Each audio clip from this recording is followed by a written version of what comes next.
Well, hello everybody, welcome music fans and entertainment fans. I'm here on a serious note. This Bible studies that I go to, in fact, I'm going to one tonight, but I hear a lot of great stories, and there's one in particular that I've heard over and over that I'm just fascinated with. And I'd like to ask Jeff if he could give me some input on this. Jeff, I know you're probably tired. You've been interviewed here for a long time on the boat, but I would like to ask you one thing. Was it a god named Baal or something like that that was supposed to bring down his god? These priests were there, and they were supposed to bring down Baal, and they watered down the altar and made a trench, and they said, if you can make this, go to fire, set on fire, then we'll believe in your God. But if not, there was somebody else there. It might have been Elijah. I don't know who it was, but that's why I'm asking you. And he said, well, I'll give you my God of Jehovah. And so they said, fine, let's have a contest. So all these priests start babbling around and going around the altar and incantations and stuff. Nothing happened. Then whoever the prophet was said something like, Lord, let us see your sign, or something like that maybe you can educate me on. And I believe lightning came down from the sky and set the whole thing on fire, the altar, the water, everything. Do you know the story I'm talking about? Yeah, I know the story you're talking about. Actually, there's a statue still on Mount Carmel to Elijah, and if you go there, you'll actually see the statue in Israel. It's a small little statue, and it actually has an inscription basically connected to the story, and that God is God. I mean, Elijah's essentially saying, if God is God, then let him answer with fire. I love the backgrounds of things, and so Bible history questions and how it ties to the big story is really what Zion's Banner is all about. God ended up making a covenant with Israel. He said basically, if you do the right stuff, here's how I end up blessing you. If you do the wrong stuff, I have a spanking program. The spanking program included a drought and eventual exile. It was sort of like creating a place for these people, the Jewish people, and then he said, look, when you're not acting the way I want you to act, there's an agreement that I have with my land. My land won't produce. I will not give you the produce from the land that I've given to you if you violate the covenant. And so drought was a very big thing. And so as part of the discipline, and Baal appears in several places. He appears in Judges. In fact, Baal worship and consorting with the gods of the Canaanites is the background of the book of Ruth.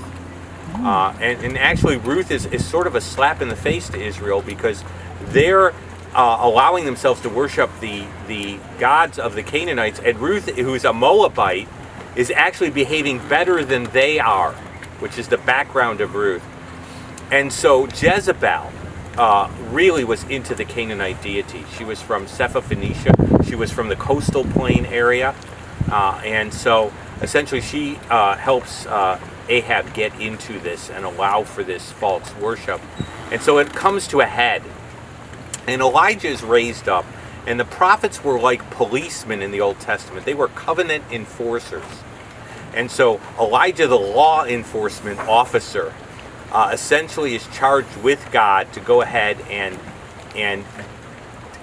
be God's spokesman in relation to the covenant. So this comes to a head. And so there's drought in the land, and Israel is reacting, and so they begin to want to worship Baal too, to give them the rain. Baal, one of the things associated with Baal later on among the Canaanites was he became the god of storms and of rain. Baal goes through some transformations over time.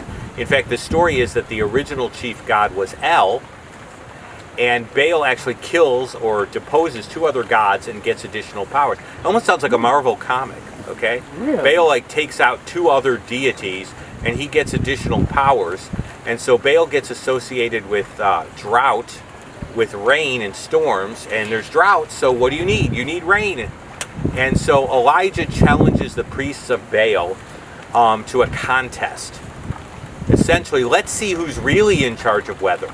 Let's see who's really in charge of storms. The God that promised you fertile crops if you followed him, the God of your forefathers, or the deity of these Canaanites. And so Mount Carmel is the chosen spot, and Elijah does everything he can to make it difficult. I sort of like this because he could have just done what the priests of Baal do. They both set up their offering. The idea was that fire from heaven had to come from the true deity. And so this whole thing's set up, and Elijah builds a moat, and I've seen where the Kidron is from Mount Carmel, and boy, did Elijah have a hike. I mean, these guys had to be fairly fit, if anything, and he gets water, and he douses his offering. And he douses it several times. I don't have the exact text in front of me, but literally the moat around the offering area fills with water. And the priests of Baal set up theirs, and they don't pour any water on it at all. Okay, they make it easy on Baal. And so they're calling, and Elijah says, "You start first. Go ahead. You get first at bat." And so the priests of Baal start their thing, and nothing's happening, and nothing continues to happen. And Elijah actually taunts them. I had somebody once tell me that sarcasm didn't appear in the Bible. Well, yes, it does. Because Elijah makes comments like, "Is your God on vacation? Is he using the restroom?" That's literally what one of the lines is. Incredible. And he really goes ahead, and finally he calls upon God to demonstrate himself to Israel, who are his covenant people, who he wants to display himself to the world through. And that is Israel's goal, to be a witness. Essentially, they were to bring things to the nations, spiritual truth. They had a role, and he essentially says, these are your people. If you're God, demonstrate yourself. And the God that answers by fire, a little earlier, he's God. And of course, fire comes down. It not only consumes the offering, it takes out the water in the moat. So everything is totally dry, burnt up. And of course, this leads to a repentance on the part of Israel and the defeat of Baal worship, at least at this time. Baal worship is finally defeated by the Babylonian captivity. When the Jews come back from Babylon, synchronism with the gods of the land isn't really a problem anymore. So really, the Babylonian captivity cures that particular problem. But that's kind of the background of the story. Thank you so much, Jeff. Thank you for the question. I especially had never heard the part of them taunting, of Elijah taunting them as he was in the restroom and on vacation. That is great. God does have a sense of humor. He does. By the way, could you tell the folks where your website is that they might want to Yeah, contact sure. www.zionsbanner.org. You can find us there. There's teaching. There's PowerPoints. We're continually putting new stuff up. The material's all free. We want to make much of Messiah through God's big story. Amen. Thank you. By the way, we have a record company and a recording studio here, and it's called Rock Zion. Kind of close? Kind of close. Kind of related. Okay, well, thank you again, and thank you to your wife and your daughter for coming. It's been a wonderful afternoon with you. You too. Bye-bye.